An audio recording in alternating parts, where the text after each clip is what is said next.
Sanssouci Palace, the 12th of May, 2025.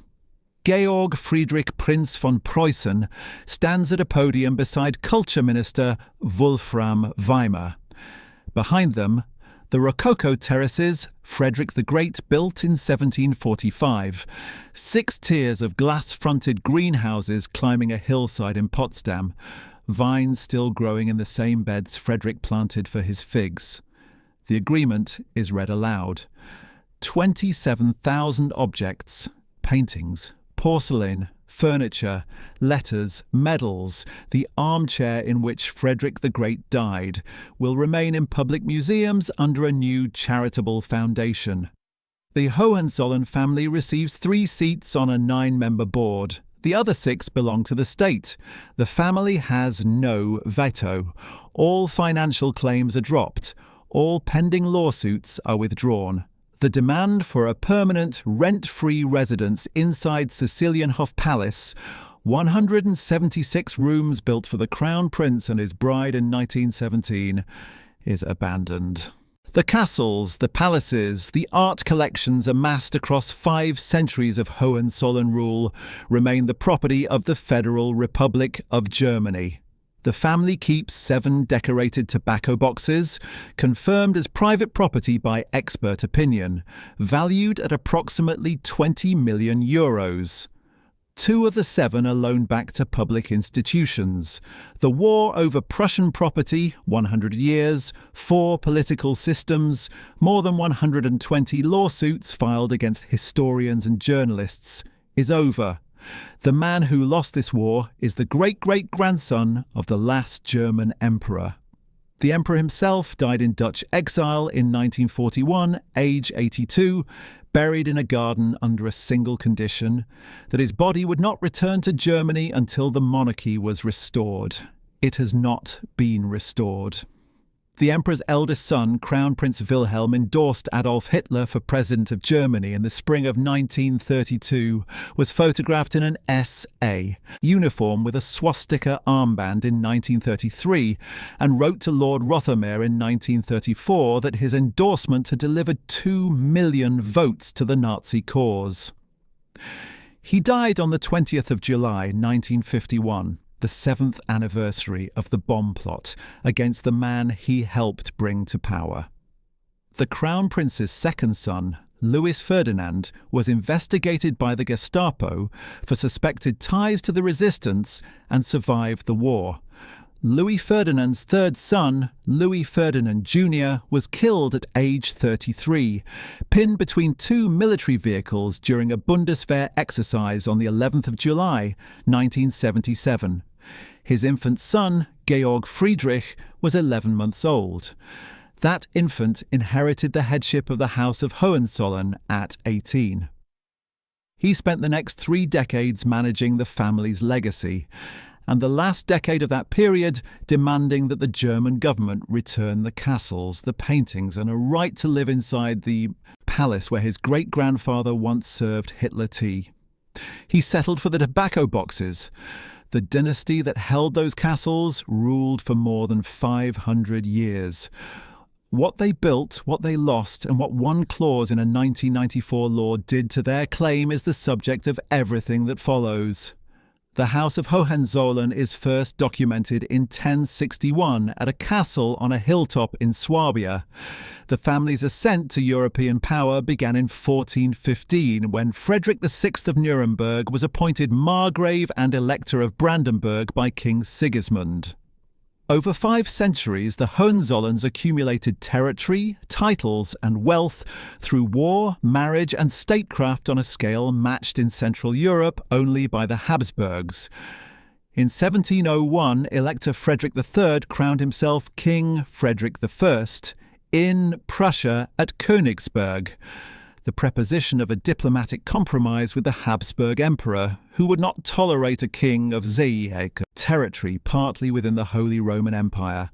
Frederick the Great, Frederick II, reigning from 1740 to 1786, fought 3 wars for Silesia, doubled Prussia's territory, and transformed a middling German kingdom into a European great power.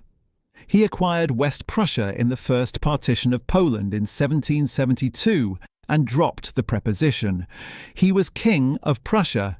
He built Sanssouci Palace between 1745 and 1747, a 12-room Rococo villa on a terraced vineyard where he played flute, hosted Voltaire for 3 years, and kept Italian greyhounds that slept in his bed. He died on the 17th of August, 1786, in his armchair at Sanssouci, age 74. He was buried beneath the terrace, beside his dogs, as he had requested. His nephew and successor ignored the request and interred him in the garrison church in Potsdam.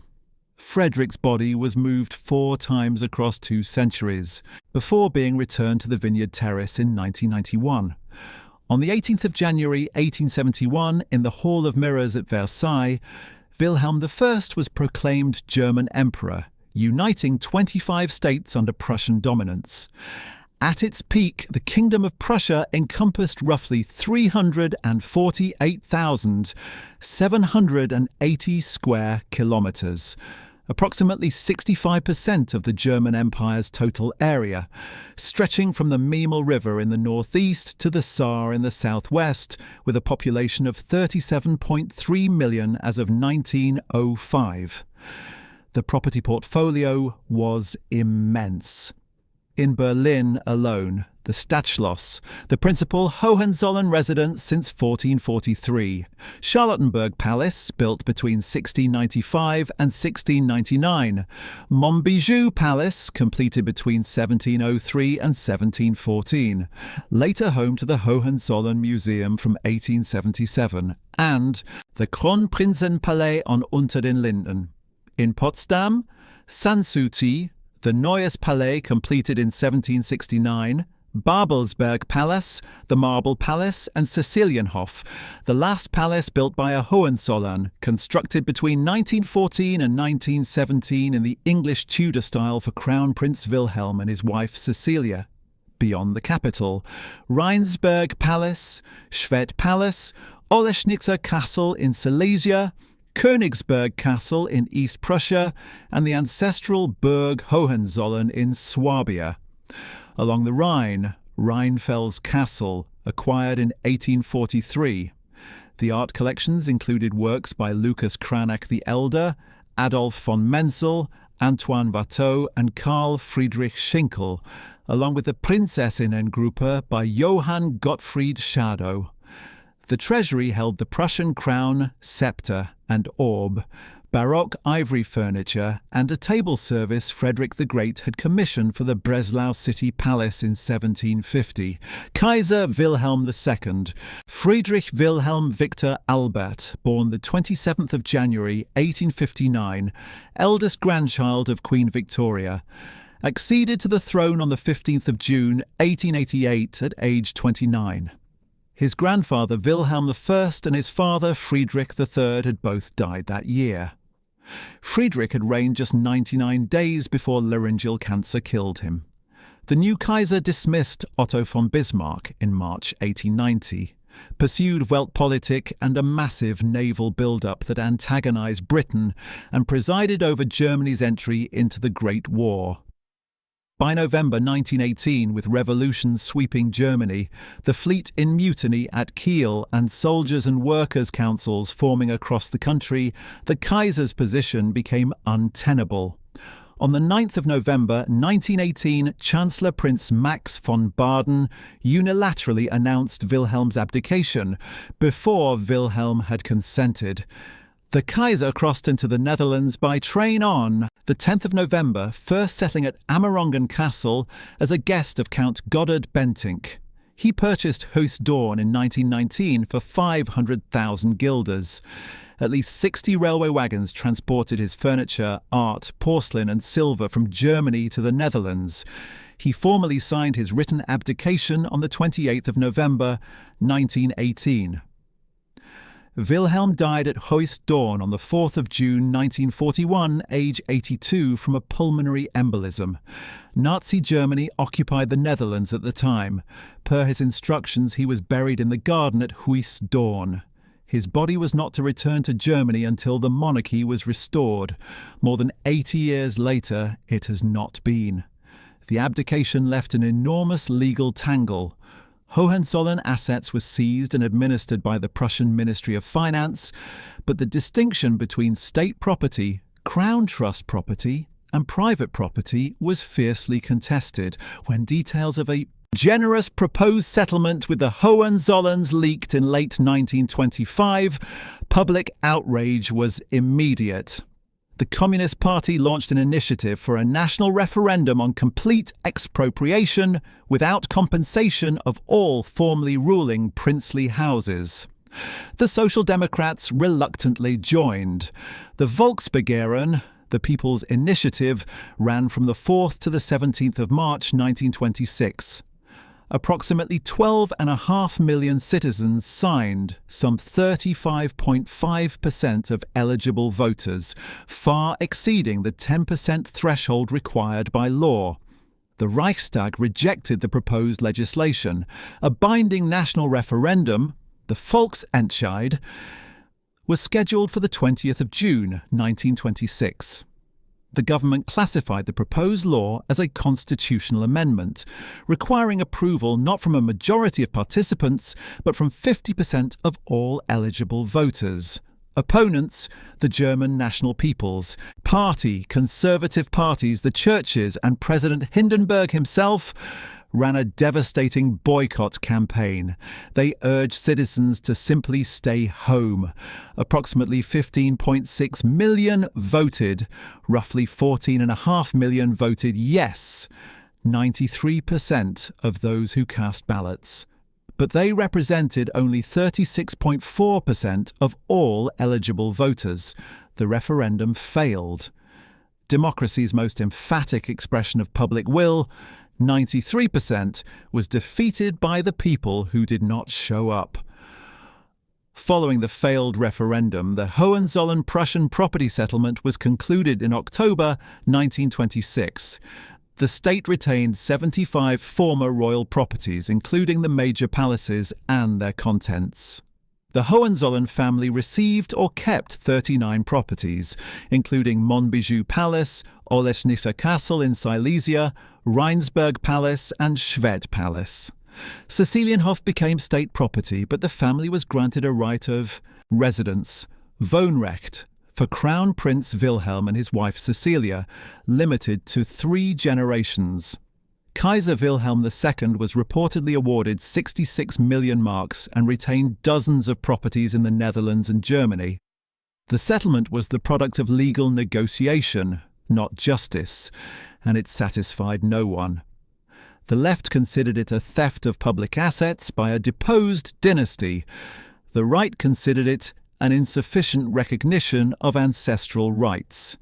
It was held for 19 years. In September 1945, German communist leader Wilhelm Pieck proclaimed Junkerland in Bauernhand, the Junkers' land into farmers' hands. The Soviet military administration conducted a sweeping land reform that expropriated all landowners holding more than 100 hectares, redistributing approximately 40% of cultivated land in the Soviet occupation zone. There was no compensation. The stated goal was the destruction of the economic power of the Prussian Junker class that had, in the Soviet view, produced both Prussian militarism and the social conditions for fascism. The Hohenzollerns were not singled out. They did not need to be. They were the largest landowners. Cäcilienhof Palace was seized by Soviet troops and used for the Potsdam Conference. The 17th of July to the 2nd of August 1945, attended by Truman, Stalin and Churchill, then Attlee. The conference that redrew the borders of Europe was held in the palace the Hohenzollerns had built for the man who helped redraw them the first time. Cäcilienhof became a museum. Monbijou Palace, already damaged by Allied bombing, was demolished by the German Democratic Republic in 1959. Its approximately 5,000 objects from the former Hohenzollern Museum were absorbed into state collections. The the Berlin Stadtschloss, the principal Hohenzollern residence since the 15th century, heavily damaged by bombing on the 3rd of February 1945 and was demolished between September and December 1950 using 19 tons of dynamite on orders from Walter Ulbricht. The party leadership called it a symbol of Prussian militarism and feudal reaction. The palace had stood for 5 centuries, 700 rooms, a facade 600 metres long. It took 3 months to bring them down. The site became a parade ground, then the Palace of the Republic, Rheinsberg Palace, Schwedt Palace, and every Hohenzollern estate east of the Elbe was confiscated. Polish authorities seized Olesnica Castle in Silesia. The Dutch government took control of Huis Doorn. Thousands of artworks, furnishings, books and documents were nationalised and scattered across museums at Oranienburg, Rheinsberg, Königs Wusterhausen, Sanssouci, Paretz, Schönhausen, Babelsberg, Cäcilienhof, Charlottenburg and Pfaueninsel. After the catastrophe, the family retained one property of significance, Burg Hohenzollern in Swabia, located in what became West Germany, beyond Soviet reach. 2/3 owned by the Prussian branch, 1/3 by the Swabian Catholic branch. The family that had once commanded 65% of the German Empire was left with a single ancestral castle on a hilltop and the tourists who paid to see it. German reunification in 1990 confirmed that Soviet-era expropriations between 1945 and 1949 would not be reversed. The Soviet Union had demanded this as a precondition for agreeing to unification, and neither Helmut Kohl nor any Western leader was willing to let the question of Junker property block the end of the Cold War. However, the Entschädigungs- und Ausgleichsleistungsgesetz, passed on the 27th of September 1994, created a limited pathway. Under the Ausgleichsleistungsgesetz, claimants could receive monetary compensation for property seized during the Soviet occupation.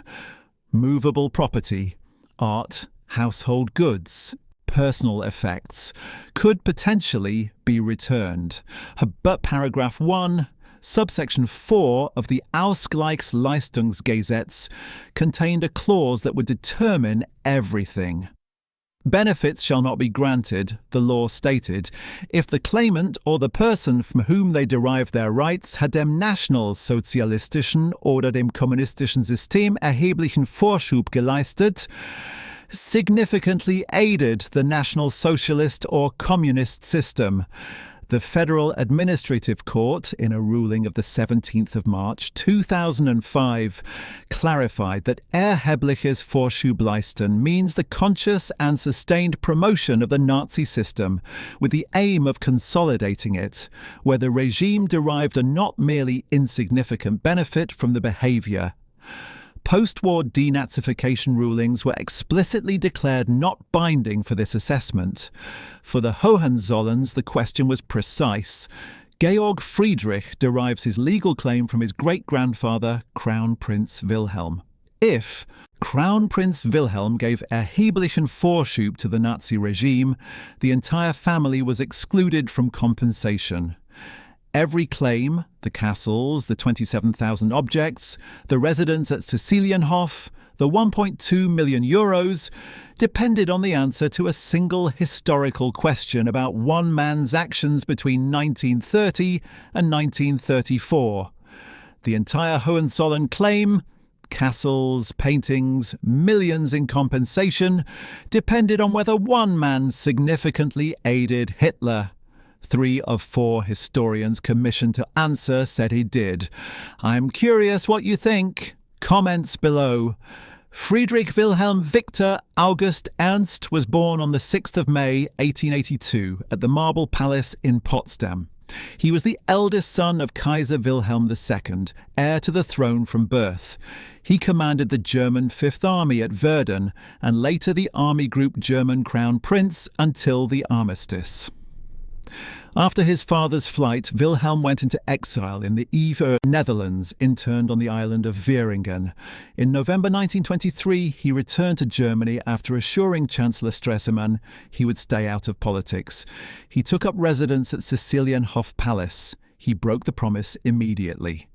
Wilhelm joined the Stahlhelm Veterans Organization and participated in the Harzburg Front in October 1931, a right-wing coalition opposing the Weimar Republic that united the German National People's Party, the National Socialists, the Stahlhelm, and the Pan-German League. On the 10th of January 1932, Adolf Hitler visited Wilhelm at Sicilienhof for tea. Crown Princess Cecilia noted in a letter that Don Adolfo had made a very favourable impression. Wilhelm outlined his own presidential candidacy plans to associates. If he were made president and Hitler chancellor, he told them, he would hold all the cards. His father blocked the candidacy of Huis Dorn. Wilhelm took an even more consequential step. Between the two rounds of the 1932 presidential election, the first round on the 13th of March, the runoff on the 10th of April, he publicly endorsed Adolf Hitler over the incumbent, Paul von Hindenburg. Hitler told British Daily Express journalist Sefton Delmer on the 5th of April, "I value the ex-Crown Prince's action highly." This was a completely spontaneous statement on his part, and with this, he has publicly aligned himself with the core of the German nationalists. Wilhelm later boasted in a letter to Lord Rothermere on the 20th of June 1934 that his endorsement had garnered 2 million votes for Hitler. The endorsement provided the Nazi movement with monarchist legitimacy it had never possessed. Conservative elites who had resisted Hitler now had the Crown Prince's permission. In 1932, Wilhelm lobbied Defence Minister Wilhelm Groener to lift the ban on the SA and SS. After Hitler became Chancellor on the 30th of January 1933, Wilhelm sent a stream of letters professing unconditional loyalty to the regime. On the day of Potsdam, the 21st of March 1933, a carefully staged propaganda event in which Hitler symbolically linked the Nazi movement to Prussian military tradition at the Garrison Church. Wilhelm occupied the place of honour. He was seated behind an empty chair, symbolising the absent Kaiser. Hitler saluted him. The House of Hohenzollern provided, as historian Stefan Malinowski later documented, a crown prince in the uniform of the Death's Head Hussars, Prince August Wilhelm as an SA brigade Führer, and Princes Oskar and Eitel Friedrich in Stahlhelm grey. The photographic record is specific. On the 8th of October 1933, Wilhelm was photographed at a rally in Breslau, wearing a swastika armband, being greeted by Silesian SA members before approximately 80,000 people. In March 1934, he posed at Sicilienhof with two of his sons, all three in SA uniforms with swastika armbands. He also posed alone in front of a mirror at Sicilienhof, wearing a swastika armband for the international press. He never formally joined the National Socialist Party, the SA or the SS. His brother Prince August Wilhelm went further, joining the NSDAP and SA as early as 1930, rising to SA Brigade Führer, and serving as one of the party's most visible aristocratic propagandists. After the Night of the Long Knives on the 30th of June 1934, in which his friend Kurt von Schleicher, the last Chancellor of the Weimar Republic, was murdered, Wilhelm wrote of the enormous debt of gratitude that the German people owes to Adolf Hitler. Schleicher's murder ultimately prompted his withdrawal from active political engagement. In December 1936, he still wrote to Hitler with sincerest wishes for the dictator's beneficial actions, for the well-being of our beloved people and fatherland. After the failed 20th of July 1944 assassination attempt, Hitler's secretary recorded that the first thing the Führer said was that the Crown Prince was behind all that. Wilhelm was placed under Gestapo surveillance. He spent the war's final months in Bavaria, underwent denazification proceedings after the war, and was classified leniently. He died on the 20th of July 1951 in Hettingen of a heart attack at age 69. It was the 7th anniversary of the plot against Hitler. He is buried at Burg Hohenzollern. The German authorities and the Hohenzollern family each commissioned 2 expert historical reports, Gutachten, to determine whether Crown Prince Wilhelm had given erheblichen Vorschub to the Nazis. The family commissioned Christopher Clark of the University of Cambridge, Regius Professor of History, author of a biography of Kaiser Wilhelm II and of the Sleepwalkers. Clark delivered a 19-page report in 2011. He acknowledged Wilhelm was a man on the right fringes who showed support for Hitler on many occasions, but concluded he was simply too marginal a figure to have given significant support to the regime. Clark later reversed his position. He told CNN that Wilhelm was a twit and a right-wing extremist and Nazi sympathizer, while still maintaining the Crown Prince was too incompetent to have mattered. "That's what happens in history," Clark said. "We find out new stuff, we change our mind." The family also commissioned Wolfram Peter of the University of Stuttgart. Peter delivered a 155-page report completed in June 2016. His conclusion was remarkable. Crown Prince Wilhelm, Peter argued, did not support the Nazi system and had played an exceedingly active part in preventing Hitler from becoming Chancellor. The 1932 endorsement of Hitler was, in Peter's reading, a shrewd maneuver to undermine the Nazis, because Wilhelm's unpopularity among workers would cost Hitler votes. The lobbying to lift the SA ban was a cunning ploy because the paramilitaries would bankrupt the party. Historian Ulrich Herbert of the University of Freiburg dismissed this in the Frankfurter Allgemeine Zeitung as, if anything, bizarre rather than convincing. Heinrich August Winkler called it pure apologia. Malinowski pointed out a devastating internal contradiction. Peter's claim that Wilhelm was a political actor of the first rank directly cancelled out Clark's earlier claim that he was a marginal figure. The family's 2 best arguments negated each other. The state commissioned Peter Brandt of the University of Hagen, the son of former Chancellor Willy Brandt. Brandt concluded that the Crown Prince had contributed steadily and to a considerable extent to Hitler's rise. He was anything but a marginal figure. Monarchists influenced wide segments of conservative society, making his endorsements politically significant. The state also commissioned Stefan Malinowski of the University of Edinburgh, author of Vom König zum Führer.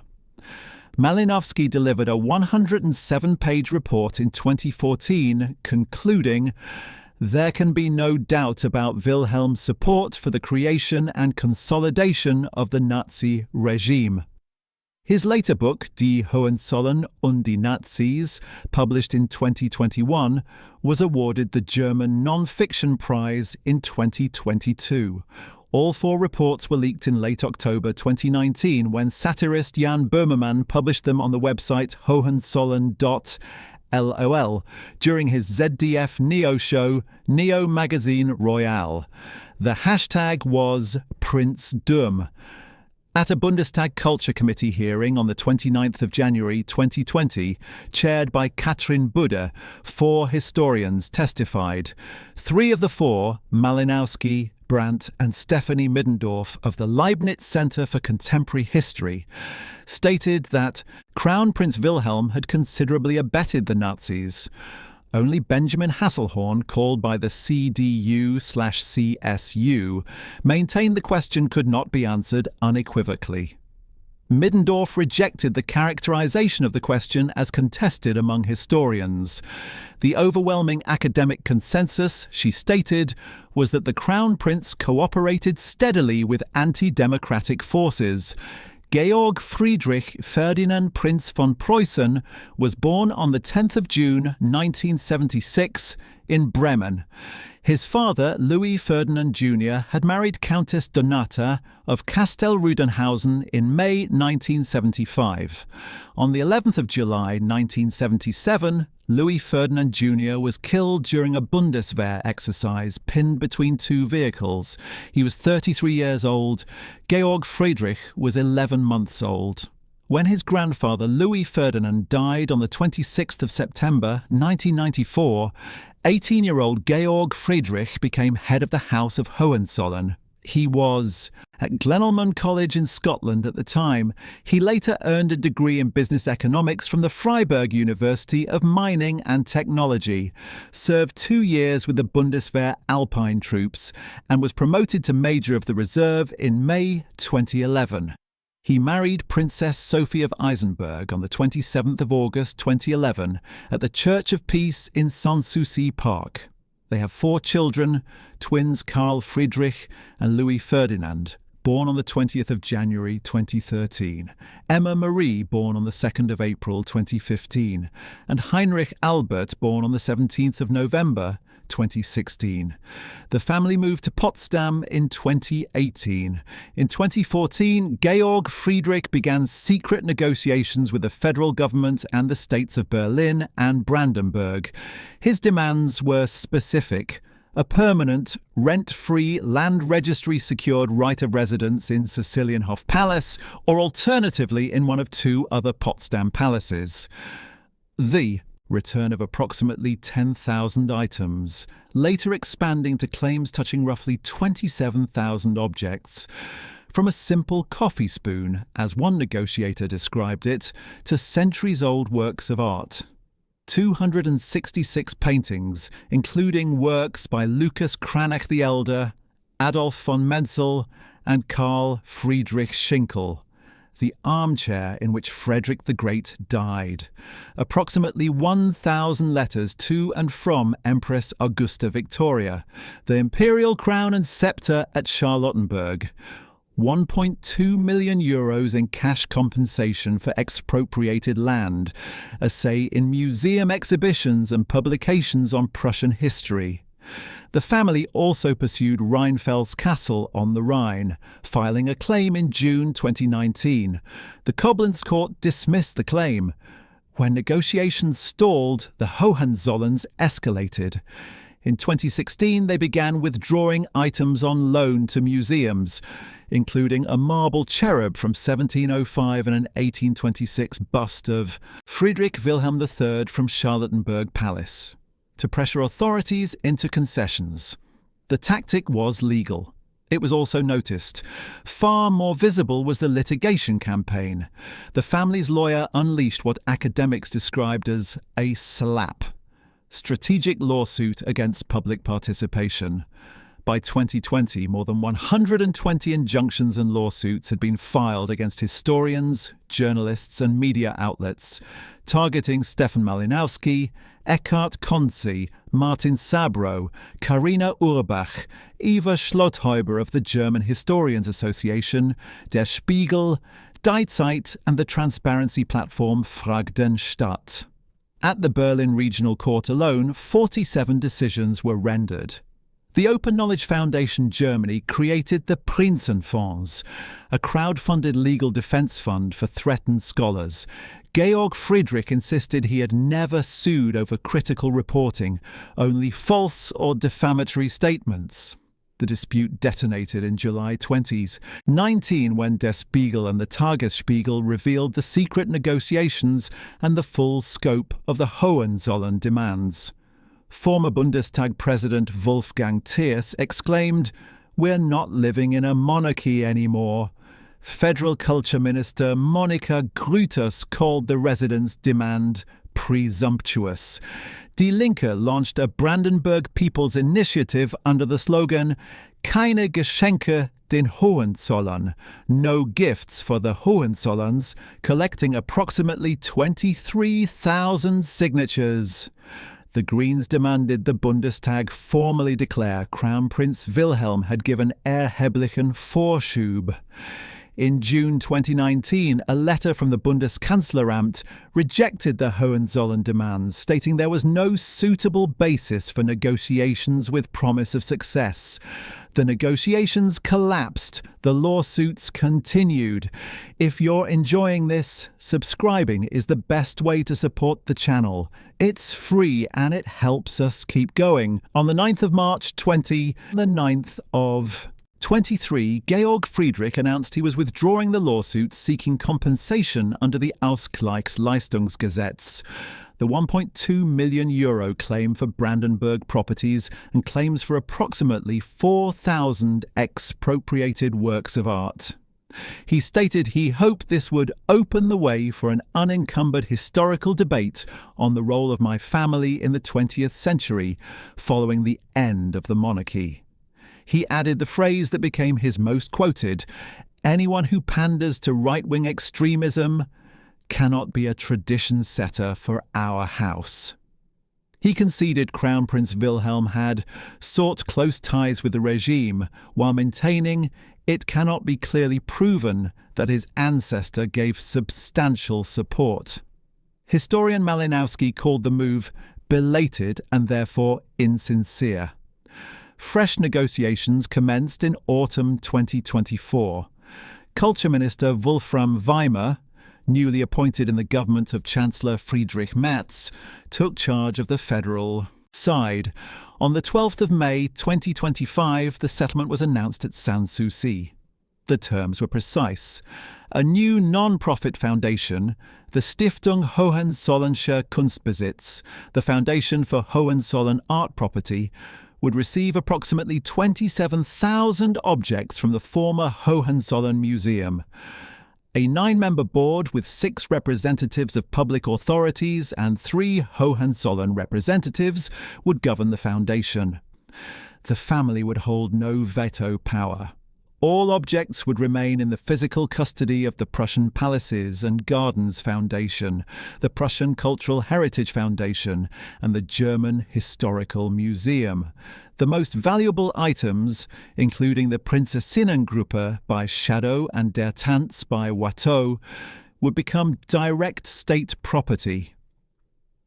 The family retained 7 tabatières, decorated tobacco boxes confirmed as family property, reportedly worth approximately €20 million, of which 2 were loaned back to public institutions. The family dropped all financial claims, the Sizilienhof residence demand, and all pending lawsuits. The central legal question, whether Crown Prince Wilhelm had significantly aided the Nazi regime, was never formally adjudicated by a court.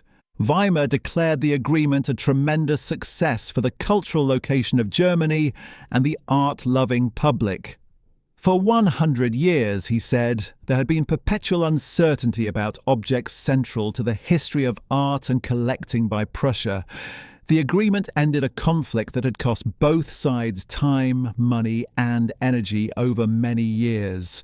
Separately, on the 31st of December 2025, Karl Friedrich, Prince of Hohenzollern, head of the Swabian Catholic branch, transferred his 1/3 share of Burg Hohenzollern to Georg Friedrich. The great-great-grandson of Kaiser Wilhelm II now owns the ancestral castle outright. Georg Friedrich lives in Potsdam with his wife, Sophie, and their 4 children. The eldest boys, Karl Friedrich and Louis Ferdinand, one bearing the name of the dynasty's greatest king, the other the name of the grandfather who died when Georg Friedrich was an infant, are 12 years old. The Hohenzollern palaces are museums. Sanssouci receives more than 2 million visitors a year. The Neues Palais, the Marble Palace, Charlottenburg and Babelsberg are administered by the Prussian Palaces and Gardens Foundation. The Berlin Stadtschloss, demolished in 1950, rebuilt between 2013 and 2020 as the Humboldt Forum. Houses ethnological and Asian art collections. Cecilienhof is a UNESCO World Heritage Site. The room where Crown Prince Wilhelm served Hitler tea in January 1932 is down the corridor from the room where Truman, Stalin and Attlee signed the Potsdam Agreement in August 1945. The star-shaped flower bed the Soviet soldiers planted in the garden in 1945 is still maintained. 350,000 people visit Burg Hohenzollern every year. Georg Friedrich owns it now. He owned it before the negotiations began. The family that ruled Prussia for 500 years and the German Empire for 47 spent a century contesting what belonged to them and what belonged to the state that replaced them. 4 political systems, the Weimar Republic, the Third Reich, the German Democratic Republic, and the Federal Republic, each took something different from the Hohenzollerns, and each for different reasons. A failed referendum, a property settlement, a Soviet land reform, a reunification law with a single clause about the Nazis. The clause was never tested in court. The evidence was never weighed by a judge. The family withdrew before a verdict could be rendered. What remains is a foundation, a board with 6 public seats and 3 family seats, 27,000 objects behind museum glass, and 7 tobacco boxes in private hands. Cecilienhof stands in the Neue Garten in Potsdam, between the Jungfernsee and the trees open to the public 6 days a week. Tourists walk through the room where the Crown Prince entertained Hitler. They walk through the room where Truman and Stalin divided Europe. They pass the star-shaped flower bed in the courtyard, planted by Soviet soldiers in red begonias in the summer of 1945, replanted every year since. The palace the Hohenzollerns built, the palace the Soviets seized, the palace Georg Friedrich asked to live in, it belongs to everyone now. The family that ruled for 500 years settled a century of legal war for 7 tobacco boxes and a castle they already had